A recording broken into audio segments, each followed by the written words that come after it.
75th Republic day को गोपालगंज में धूमधाम से मनाया जा रहा है। गोपालगंज के मिंज स्टेडियम में डीएम और एसपी के द्वारा वाहन पर सवार होकर प्लाटून, स्काउट गाइड और पुलिस बल का निरीक्षण किया गया। उसके बाद मंच पर पहुंचकर 9 बजे डीएम के द्वारा झंडोत्तोलन किया गया है। उसके बाद नेशनल एंथम पर सलामी दी गई है। देखिए साफ तौर पर गोपालगंज के मिंज स्टेडियम में किस तरह से झंडोत्तोलन किया गया है, क्या कुछ किया गया है वो देखिए। जो है मंच के सामने से सलामी देते हुए झंडे को गुजर रही है।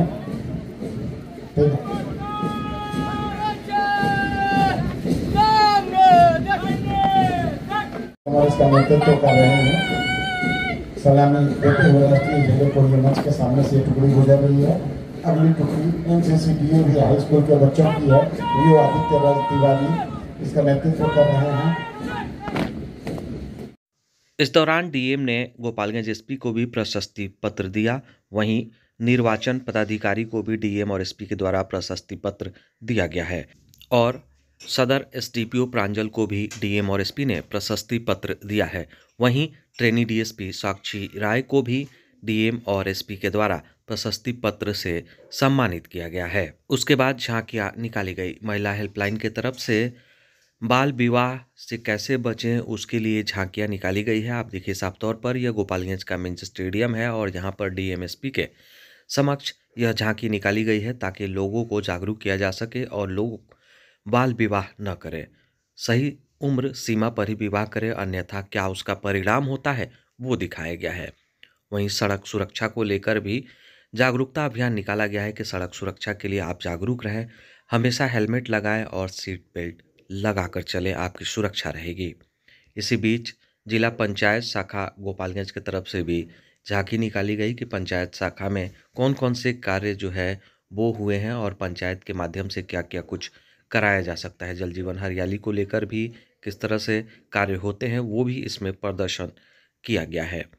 आप साफ तौर पर देखिए कि उसके बाद फिर जो है एक झांकियाँ निकाली गई है दहेज नहीं लें, यानी दहेज प्रथा से कैसे बचना है और दहेज के लिए क्या कुछ जो विवाद होता है वो दर्शाया गया है।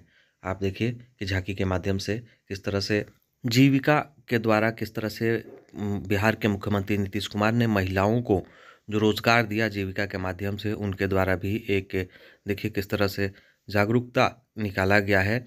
वहीं उनके द्वारा ये बताया गया कि कौन कौन सी भोजन उनके द्वारा बनाया जाता है और उसे आप बिल्कुल स्वच्छ रूप से खा सकते हैं। वहीं अगली जो झांकी है वो मद्य निषेध एवं उत्पाद विभाग का है, यानी बिहार में शराबबंदी है और शराब पीने से क्या क्या नुकसान है उसको एक झांकी के रूप में आपको दर्शाया गया है, यानी लोग उसे देखकर जागरूक हों। देखिए किस तरह से स्कैनर मशीन से स्कैन किया जा रहा है, यानी शराब पकड़ा जाएगा। डॉग स्क्वाड की टीम है, जो है शराब किस तरह से जांच की जाती है ब्रेथ एनालाइजर से वो मौजूद है। पुलिस किस तरह से तैनाती रही उसे एक प्रदर्शनी के रूप में दिखाया जा रहा है। वहीं अगली जो झांकी है निर्वाचन की तरफ से है, यानी जिला निर्वाचन की तरफ से है। मतदान किस तरह से करना है वीवीपैट लगाकर बताया जा रहा है, उन्हें जागरूक किया जा रहा है। वोट आपका अधिकार है, यानी वोट आपको देना चाहिए। आने वाले दिनों में लोकसभा चुनाव भी है, देखिए किस तरह से उसका भी प्रचार प्रसार किया जा रहा है। अगली झांकी जो है नगर परिषद की तरफ से है, यानी गंदगी को न फैलाएं, गंदगी को साफ सुथरा रखें, जिसको लेकर एक झांकी निकाली गई है। देखिए किस तरह से इस झांकी के माध्यम से लोगों तक मैसेज पहुंचाया जा रहा है। उसके बाद जो है अगली झांकी जो है उद्योग विभाग की तरफ से, किस तरह से सरकार उद्योग दे रही है, यानी बिहार सरकार के द्वारा किस तरह से लोगों को इसमें उद्योग दिया जा रहा है, महिलाएं इसमें आगे आ रही हैं, उसको प्रदर्शन किया जा रहा है आके उसके माध्यम से लोग उसमें जुड़ सके, आगे बढ़ सकें। उसके बाद जो है अगली जो है हेल्थ एंड वेलनेस, यानी आयुष्मान को लेकर एक झांकी निकाली गई है कि आपको आयुष्मान कार्ड से क्या क्या फ़ायदे हैं और प्रधानमंत्री आयुष्मान योजना के तहत आपको कौन कौन से लाभ मिल सकते हैं और मेडिकल को लेकर भी क्या क्या उससे फ़ायदे होंगे। ज़रा देखिए कि नगर परिषद गोपालगंज की एक और प्रस्तुति है। देखिए कि उनके द्वारा झांकी निकाली गई है और यह प्रस्तुति नगर परिषद के द्वारा दिखाई जा रही है। देखिए कि क्या कुछ जो है लोगों को इससे जागरूक किया जा रहा है। किस तरह से अस्थाई आश्रय स्थल, यानी अगर आपके पास रहने का जगह नहीं है, आप परेशान हैं, आए हैं, तो आपके लिए एक अस्थाई आश्रय स्थल बना है जहां पर आप रह सकते हैं। आपको सारी व्यवस्थाएं वहां पर उपलब्ध कराई जाएगी। क्या कुछ डीएम कह प्राणों रहे की आहुति देकर हमें स्वतंत्र देश में यह उन्मुक्त एवं गौरवमय दिन देखने का अवसर प्रदान किया है।